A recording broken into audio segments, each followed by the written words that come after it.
जय श्री श्याम मित्रों मैं सुरेंद्र नागर मेरे यूट्यूब चैनल अन्नपूर्णा लहसुन मंडी 12 में आपका बहुत बहुत स्वागत करता हूं। दोस्तों आज दिनांक 7 जुलाई वार रविवार का दिन है।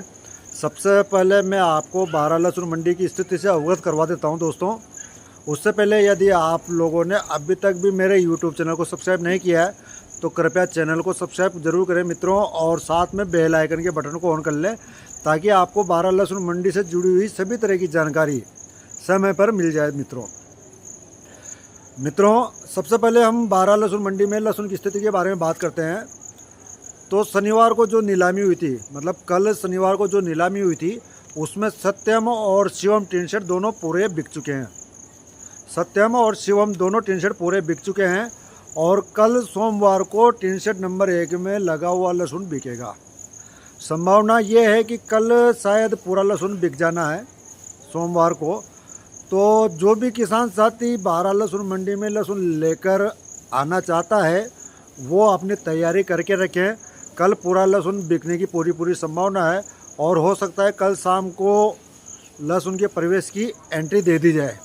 फिर भी मैं यही कहना चाहूँगा कि जब तक मंडी प्रशासन की ओर से किसी तरह की कोई सूचना नहीं आ जाती तब तक आप लहसुन मंडी 12 में लहसुन लेकर नहीं पहुँचे। केवल अपनी तैयारी बराबर करके रखें। जो साथी आना चाहता है, बरसात का मौसम है, ऐसे में अपनी तैयारी पूरी करके रखें। जो लहसुन लेकर आना चाहता है, कल सोमवार को पूरा लहसुन बिकने की पूरी संभावना है मित्रों। अब बात करते हैं मित्रों जिस विषय पे हम आज बात करने के लिए आए। आज मंडी में नीलामी का अवकाश है रविवार होने के कारण, और आज नीलामी नहीं होगी, कल नीलामी होगी और कल पूरा लहसुन बिक जाएगा।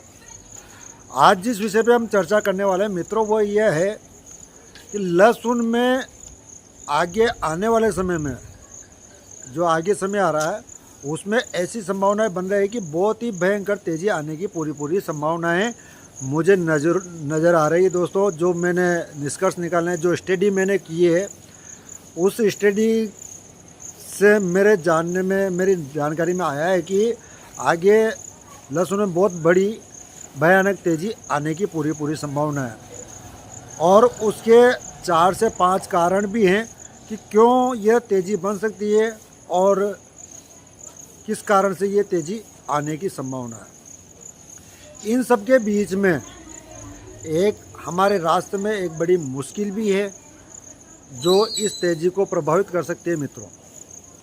ज़्यादा भी नहीं तो हमारे जो भारतीय बाज़ार है, भारतीय बाज़ारों में वो चीज़ जो मुश्किल है वो कौन सी समस्या है जिसकी वजह से हमारे जो बाज़ार है तेज़ी को प्रभावित कर सकती है, इन सब विषयों के बारे में हम आज चर्चा करने वाले हैं। दोस्तों तेज़ी आने का जो सबसे बड़ा और सबसे जो मूल कारण है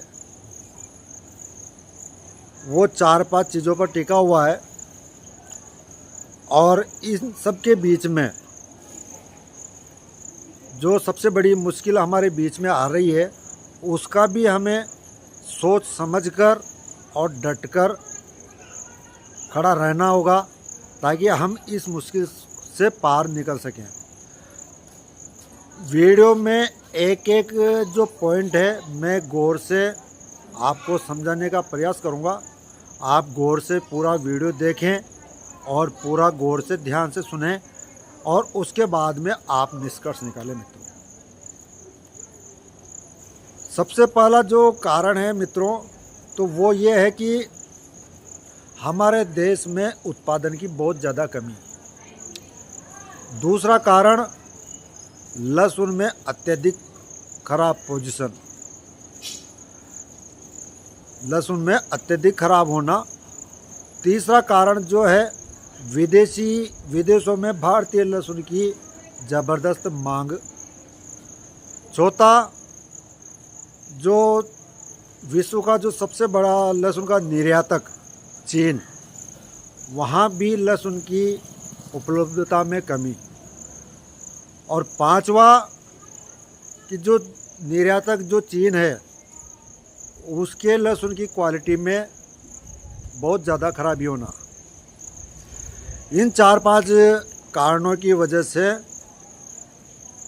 हमारे लहसुन में बाज़ारों में तेज़ी आ सकती है। अब विस्तृत रूप से चर्चा करते हैं दोस्तों, हर पॉइंट पे और हर पहलू पे विस्तृत रूप से चर्चा करेंगे। तो सबसे पहले एक एक पॉइंट पे चर्चा करेंगे और वीडियो के अंत में इन 5 पॉइंटों के पूरा होने के बाद में जो चर्चा का विषय है वो ये है कि जो मुश्किल हमारे रास्ते में आ रही है, जो हमारे तेज़ी लहसुन की तेज़ी के रास्ते में आ रही है, उस मुश्किल के बारे में चर्चा करेंगे और उस मुश्किल से हमें कैसे निपटना है उसके बारे में हम चर्चा करेंगे।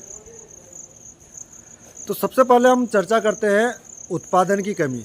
तो मित्रों, आपको पता है कि इस साल परिस्थितियाँ जो प्राकृतिक अनुकूलता नहीं बैठने के कारण लहसुन की पैदावार में बहुत ज़्यादा गिरावट इस बार देखने को मिली है।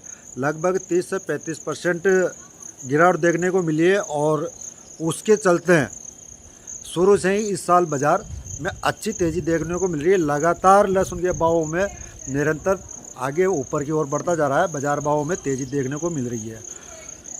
तो उपलब्धता में हमारे पास बहुत ज़्यादा कमी है। दूसरी चीज़, जो दूसरा कारण है वो आपको पता है कि इस साल किसान मित्रों ने लहसुन समय से पहले खोद लिया था, कच्चा लहसुन निकाल लिया था ज़मीन से, जिसके कारण काफ़ी सारे लहसुन में शिकायत है। समय से पहले लहसुन मर रहा है, समय से पहले लहसुन ख़राब हो रहा है। तो वो जो लहसुन ख़राब हो रहा है मित्रों, तो वो भी कहीं ना कहीं फैक्ट्री में जाके ख़त्म हो जाना है। और तीसरी चीज़, जो अब भी जो वर्तमान समय में लगभग 50 से 55% माल ही हम लोगों के पास में अभी शेष बच रहा है। जो जानकारियाँ मैंने किसानों से बातचीत करके सब चीज़ें जुटा के मैंने तैयार की है, उसमें लगभग 50 से 55% लहसुन ही अब भारतीय किसानों के पास में अभी शेष बच रहा है। अब इस 50-55% में भी लगभग 10% लहसुन ऐसा है जो ख़राब होने के कगार पे है। जो अच्छी क्वालिटी का जो लहसुन है मित्रों, तो वो आप यूँ मान लो 50-55% तो टोटल लहसुन बचा हुआ है, उसमें से भी 10% लहसुन ख़राब होने के कगार पे है। तो ऐसे में जो शुद्ध और जो अच्छी क्वालिटी का जो लहसुन है वो 40 से 45% ही हमारे पास बचा हुआ है। उसके बाद में हम देखते हैं तो कि अभी जुलाई का महीना चला और जुलाई का भी केवल एक पहला सप्ताह ही अभी निकला है। अभी 3 सप्ताह जुलाई के शेष है और बाकी अगस्त, सितंबर, अक्टूबर, नवंबर, दिसंबर, जनवरी, फरवरी और मार्च, लगभग अभी 6 महीने का बहुत लंबा समय हमारे पास शेष है। तो इतने लंबे समय में लहसुन की आपूर्ति करना मेरे लिए ही क्या, हर किसी के लिए असंभव सा प्रतीत हो रहा है। और इसी बीच में इसी कड़ी में इसी में से आगे जो अक्टूबर नवंबर में बुआई होगी लहसुन की, तो लगभग उसके लिए भी 20 से 25% लहसुन किसानों को चाहिए। सभी जगह के किसानों के लिए इस जो हमारे पास उपलब्धता है, इसमें से भी 20 से 25% लहसुन अभी बीज के लिए किसानों को चाहिए। तो उसकी भी कटौती होगी। तो ओवरऑल जो 12 क्या सभी मंडियों में जो हिंदुस्तान की जो मंडियां हैं, तो उनमें लगभग मात्र 25 से 25%, 1-2% ज़्यादा मान लो, 2% ज़्यादा मान लो या 5% ज़्यादा मान लो, मोटा अनुमान है कि 25 से 30% लहसुन ही मंडियों में आना है। बीज का लहसुन निकालने के बाद में 25 से 30% लहसुन ही बाज़ार में आना है। और इस 25 से 30% लहसुन में हम किसी भी कंडीशन में भारत की 140 करोड़ की आबादी में हम इसकी पूर्ति करने में असंभव सा प्रतीत नज़र आ रहा है दोस्तों। और इसके साथ साथ में जो हमारे लहसुन की गुणवत्ता है, जो भारतीय लहसुन की जो गुणवत्ता है, उस गुणवत्ता के चलते विदेशों में भी इसकी लगातार मांग बनी हुई है। मलेशिया, थाईलैंड, वियतनाम और भी कुछ देश हैं जहां हमारे भारतीय लहसुन की बराबर मांग बनी हुई है। वहां एक्सपोर्ट करना हमारे लिए एक बहुत बड़ी टेढ़ी खीर बनी हुई है दोस्तों। तो ऐसे में हमारे पास जो बहुत ही सीमित मात्रा में लहसुन है और मांग चारों ओर से नज़र आ रही है। तो ऐसे में जो हालात बन रहे हैं मित्रों, वो हालात ऐसे हैं कि बहुत आगे आने वाले समय में बहुत ही खतरनाक, बहुत ही भयानक तेजी आ सकती है। ये सब चीज़ें मैंने आपको बताई क्या क्या है, और ये सब चीज़ें मैंने आपको बताई। आप भी गौर करें, आपके पास अगर किसी तरह का कोई माध्यम हो तो वहाँ से भी जानकारी जुटाने का प्रयास करें। और इन सब तेजी के बीच में वो क्या समस्या है जिसके कारण से हमारे भारतीय बाज़ार में, विदेशों में फ़र्क नहीं पड़ेगा मित्रों, यदि हमारा माल विदेश में जाता है तो वहाँ के बाज़ार भाव में किसी तरह का फ़र्क नहीं पड़ेगा, वहाँ के बाज़ार भाव आसमान ही छुएंगे। लेकिन जो मुश्किल है वो हम लोगों के साथ में है कि जो चीन का जो अवैध रूप से लहसुन आ रहा है, तो ये जो अवैध रूप से जो लहसुन आ रहा है, हमने भी देखा है, नीमच में भी आया है, इंदौर में भी आया है, उधर यूपी में भी मिसलोल गांव में लहसुन पकड़ा गया है। तो ये चीज़ें हमारे भारत के लहसुन के बाज़ार को, भारतीय बाज़ार में लहसुन की रेटों में गिरावट ला सकती है। कानूनी रूप से लहसुन नहीं आ रहा, एक नंबर में चीन से लहसुन इंपोर्ट नहीं हो रहा। हमारे यहाँ जितना भी लहसुन चीन से आ रहा है वो सारा गैर कानूनी तरीके से लहसुन आ रहा है, अवैध रूप से आ रहा है। तो ये हमारे लिए एक बड़ी समस्या बनी हुई है, और इस समस्या से निपटने के लिए हमें क्या करना होगा और क्या करें, ये मैं पिछली वीडियो में भी आपको बराबर बताता आ रहा हूँ, और आज फिर कह रहा हूँ और आगे भी कहता रहूँगा मित्रों। इससे हमें संघर्ष करने की आवश्यकता है, इस चीनी लहसुन से हमें संघर्ष करने की आवश्यकता है। हमें डरने की और घबराने की आवश्यकता नहीं है। यदि हम डरेंगे और घबराएंगे तो अपने पैरों पे खुद कुल्हाड़ी मारेंगे मित्रों। हमें ऐसा कोई काम नहीं करना, या डर में आके या घबराहट में आके जो हमारे पास जितना लहसुन शेष बचा हुआ है उसको घबराहट में आके मंडियों में लाकर नहीं बेचना है। जैसे चलता आ रहा है वैसे अपनी आवश्यकता अनुसार आराम से लहसुन को बेचते चले। सबसे बड़ी गौर करने वाली चीज़ है कि जैसे चलता आ रहा है और जैसे हम अपनी आवश्यकता अनुसार अब तक लहसुन को बेचते आए, आराम से धीरे धीरे बेचते आए, उसी तरीके से हमें अपना लहसुन आराम से धीरे धीरे बेचना है। चाहे वो किसान हो, चाहे स्टॉकिस्ट हो। जिस तरीके से हम लोग व्यापार करते आ रहे हैं, किसान अपना माल बेचता आ रहा है, उसी तरीके से हम बराबर करते रहेंगे। हमें आवश्यकता है चीनी लहसुन से लड़ने की, तो उसके लिए एक ही परामर्श है कि चाहे कोई भी किसान साथी हो या व्यापारी साथी हो या स्टॉकिस्ट हो या कोई भी हो, आपको जहाँ भी आप किसी भी हिंदुस्तान के किसी भी मंडी में हो, चाहे एमपी की मंडी में हो, चाहे यूपी की मंडी में हो, चाहे दिल्ली की मंडी में हो, चाहे राजस्थान की मंडी में हो, XYZ हिंदुस्तान की कोई सी भी मंडी में हो, यदि आपको कहीं भी चीनी लहसुन नज़र आता है तो आप वहाँ उसका विरोध दर्ज करें। वहाँ के जो प्रशासनिक अधिकारी हैं उनको मौके पर अवगत कराएं और उस लहसुन को बेचने से रोकें। मंडी में सभी किसान साथी और व्यापारी एकत्रित होकर उस चीनी लहसुन का बहिष्कार करें और उसको बिकने ना दें।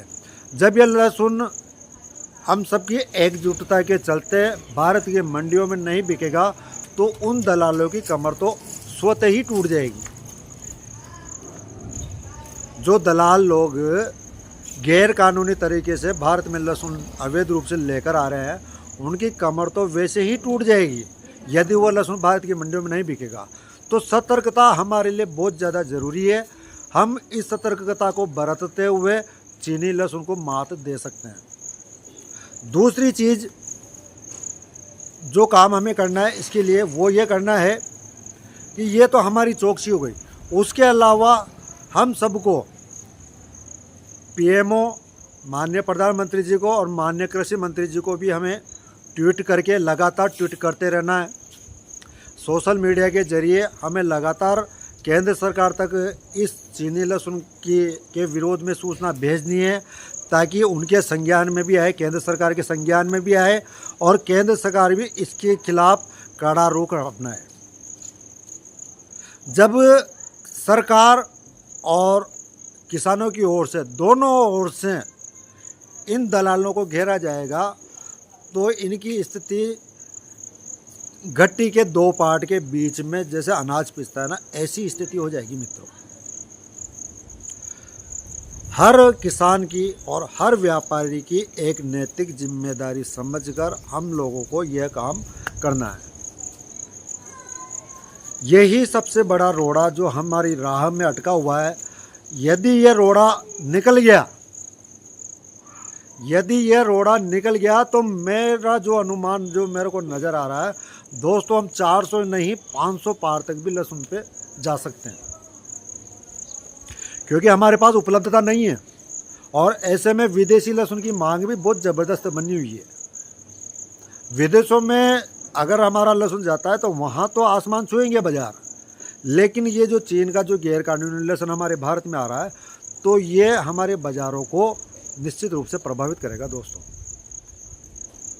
चाहे भले कम आए या ज़्यादा है, हमें आज इसे बिल्कुल भी लूज नहीं छोड़ना, इसे हल्के में नहीं लेना। यदि हम हल्के में लेंगे तो आगे चल के नुकसान उठा जाएंगे दोस्तों। यदि आपको मेरे द्वारा दी हुई जानकारी अच्छी लग रही है तो कृपया वीडियो को लाइक ज़रूर करें और आगे किसान मित्रों तक भी शेयर करें, और हो सके तो चैनल को सब्सक्राइब जरूर करें दोस्तों। आपका प्रेम और आपका स्नेह हमेशा मेरे लिए बना रहे। आपका प्रेम और आपके स्नेह से मुझे एक प्रेरणा मिलती है, मुझे एक हौसला मिलता है कि मैं अधिक से अधिक मेहनत करके आप तक बेहतरीन से बेहतरीन जानकारियाँ उपलब्ध करवा सकूँ दोस्तों। और इसके चलते आपको मेरे चैनल को सब्सक्राइब करना है। आपके प्रेम और आपके स्नेह के रूप में आप मेरे चैनल को सब्सक्राइब जरूर करें और बेल आइकन को ऑन करें, ताकि आपको बारा लहसुन मंडी से जुड़ी हुई सभी तरह की जानकारी समय पर मिल जाए दोस्तों। मैंने आपको सभी तरह की जानकारियाँ दी है, किस कारण से तेज़ी आएगी आ सकती है और उस तेज़ी में क्या रुकावट हो सकती है, इसके बारे में पूरा बताया है।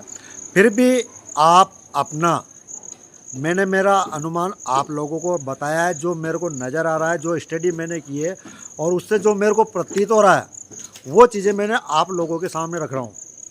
फिर भी आपको लगता है तो माल आपका है, लहसुन आपका है, आप अपने स्वयं के विवेक से काम में लें। आपको लहसुन स्टॉक करना है, बेचना है, रखना है, क्या करना है, वो आपका माल है, वो अपने स्वयं के विवेक से काम में लें। आप भी अपने स्तर पर स्टडी करें और निर्णय लें कि आगे क्या करना है। लेकिन इन सब के बीच में आपको चीनी लहसुन के लिए आपका बराबर विरोध रखना पड़ेगा दोस्तों। यदि आपको मेरे द्वारा दी हुई जानकारी अच्छी लगती है तो वीडियो को लाइक ज़रूर करें और चैनल को सब्सक्राइब जरूर करें दोस्तों, और हो सके तो आगे शेयर भी करें ताकि जानकारी अधिक से अधिक किसान मित्रों तक पहुंच सके। धन्यवाद। जय जवान जय किसान मित्रों।